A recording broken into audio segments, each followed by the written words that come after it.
Joining us now, a member of the Senate Judiciary Committee, Democrat Chris Coons of Delaware. Thank you, Senator, for being here. What's your reaction to Matt Gaetz as the Attorney General? Well, Jake, when I was first informed that President-elect Trump had nominated Congressman Matt Gaetz to be the next Attorney General, I was speechless. I've had some time to gather my thoughts. I think this is a deadly serious challenge to the Senate's constitutional advice and consent role. And as a member of the Senate Judiciary Committee, I'll engage in the confirmation process where we consider the qualifications, the ethics and character, and the policy views of nominees. I just heard your reporting where Senator Rubio was saying the president's entitled to his pick. And generally, that's correct. But the Senate has a critical guardrail function to play where we should look at whether someone is appropriate to serve in a role. The Attorney General is the top law enforcement officer of the United States.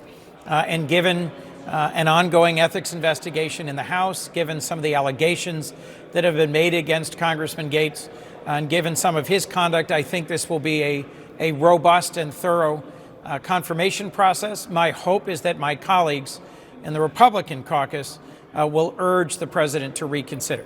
Do you think there are going to be 5 Republicans in the Senate that are willing to vote against any of the president's picks? I don't know. But as I said, that will be the key test of whether or not the Senate plays its important constitutional role as a guardrail, as an organization, an institution that says to an executive who's just won a broad national mandate, we will confirm your nominees, but not all of them, not anyone, not without regard to their character and qualifications. In some ways, the first couple of announcements, like Senator Marco Rubio, were reassuring. Folks who have relevant experience, who've served on relevant committees here in the Senate for many years, and who have well-informed policy views on critical roles.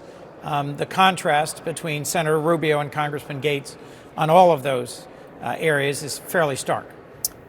You and I have been around this town for some time now. Yes. What exactly gives you any reason to think that any Senate Republican is going to vote against any of these nominees?